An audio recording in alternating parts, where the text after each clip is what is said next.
पहले तो मैं आप सभी लोगों से कहना चाहूंगा, जरा जोरदार तालियों से स्वागत करिए रामगोपाल जी का। बहुत सीनियर लीडर हैं और लखनऊ की तहजीब की तो बात ही कुछ और है। लेकिन रामगोपाल जी, ये बात तो सही है ना कि यूपी में साइकिल कोई भी चलाए, चलाने का तरीका आप ही बताते हैं।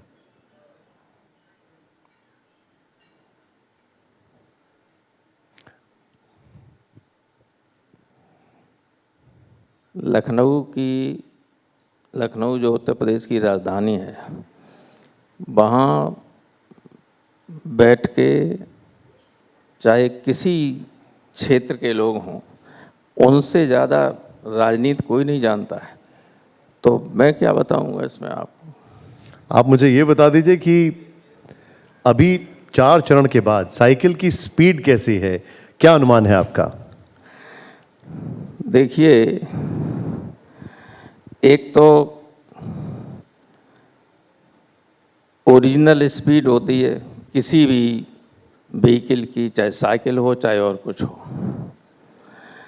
लेकिन जब उसमें पीछे से एक्सटर्नल माने पब्लिक भी धक्का लगाने लगे स्पीड बढ़ाने के लिए, तो स्पीड तो बढ़ती ही जाएगी। स्पीड तो प्रथम चरण के बाद लगातार बढ़ रही है और 7वें चरण तक वो स्पीड ऐसी होने वाली है और हो चुकी है अभी तक, उसको पकड़ना बीजेपी वगैरह किसी के बस की बात नहीं।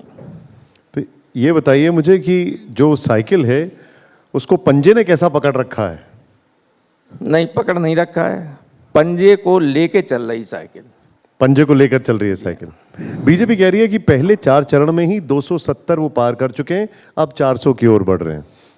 बीजेपी कह रही जी, उन्हें ये पूछिए कि पहले 4 चरण में उत्तर प्रदेश में कहाँ कहाँ खाता खुल रहा है।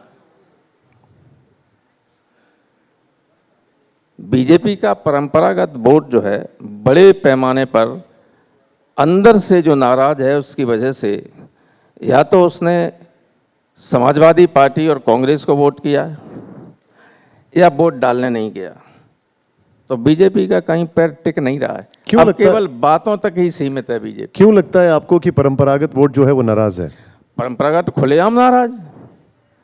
उन लोगों ने जो वोट डाल चुके हैं वो हमसे कह रहे हैं कि बिना मांगे वोट दे रहा हूं मैं, और दिया है। तो वो जो वोट परसेंटेज कम हो रहा है वो बीजेपी का मतदाता है जो नहीं गया है? यस, ऑफ कोर्स, सिर्फ बीजेपी का, और तो सब उत्साह में वोट डाल रहे हैं। लेकिन तो एक बात बताइए, फिर केरल में कम क्यों हुआ, तमिलनाडु में क्यों कम हुआ, खजुराहो में क्यों कम हुआ? केरल में भी तो वोट परसेंटेज कम हुआ, तमिलनाडु में भी कम हुआ। देखिए, सबसे ज्यादा जो जुल्म और जाति बीजेपी की सरकारें कर रही हैं वो उत्तर भारत में ही की, इसलिए वहां होगा कम। नहीं, लेकिन जिन सीटों पर बीजेपी नहीं लड़ रही है वहां पर भी कम मतदान हो रहा है। वो तो स्थानीय कुछ बातें हो सकती हैं, लेकिन मैं यहाँ आपको ग्राउंड रियलिटी बता रहा हूँ। मैं तो गया हूँ, हजारों जगह गया हूँ, गांव में गया हूँ, नीचे से लेकर ऊपर तक लोगों से बातें की हैं। उन लोगों से ही मैं तो जाता हूँ जो बीजेपी के लोग हों, हमेशा जाता हूँ। मेरा तो ये मानना है कि कोई ऐसा व्यक्ति नहीं होता है जिसको हम मौका ये दें कि वो ये कहे कि हमसे वोट नहीं मांगा था। हमारे लोग जाते हैं जगह।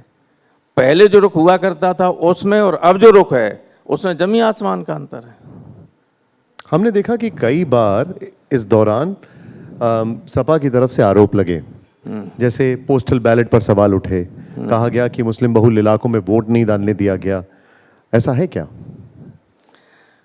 कुछ जगहों पे हो सकता है और कुछ जगहों पे पुलिस ने किया है, थोड़ा बहुत किया, ज्यादा नहीं किया है, मगर किया है ऐसा। किया है। और बीजेपी कहती है कि सपा हार के बहाने ढूंढ रही है। सपा हार के बहाने ढूंढ रही है? नहीं, कोई हार के बहाने नहीं ढूंढ रहा। हार के बहाने कौन? बीजेपी तो हार रही है, अब तलाश रही है। जैसे कन्नौज में बीजेपी का उम्मीदवार जो सिटिंग एमपी है वो कह रहा है पुलिस मदद कर रही थी अखिलेश की।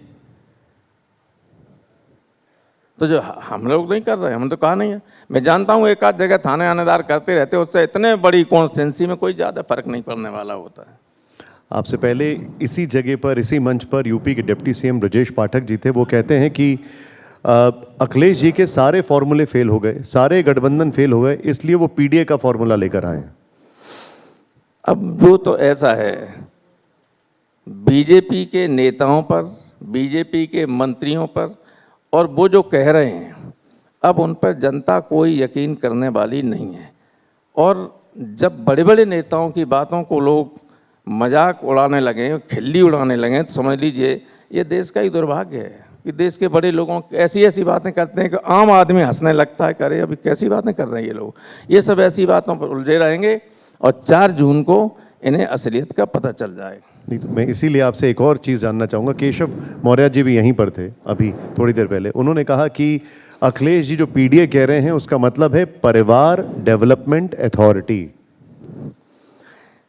असल में ये लोग कुछ नई नई बातें कॉइन करने में बड़ा एक्सपर्ट हैं, हालांकि उस तरह से नहीं कर पाते।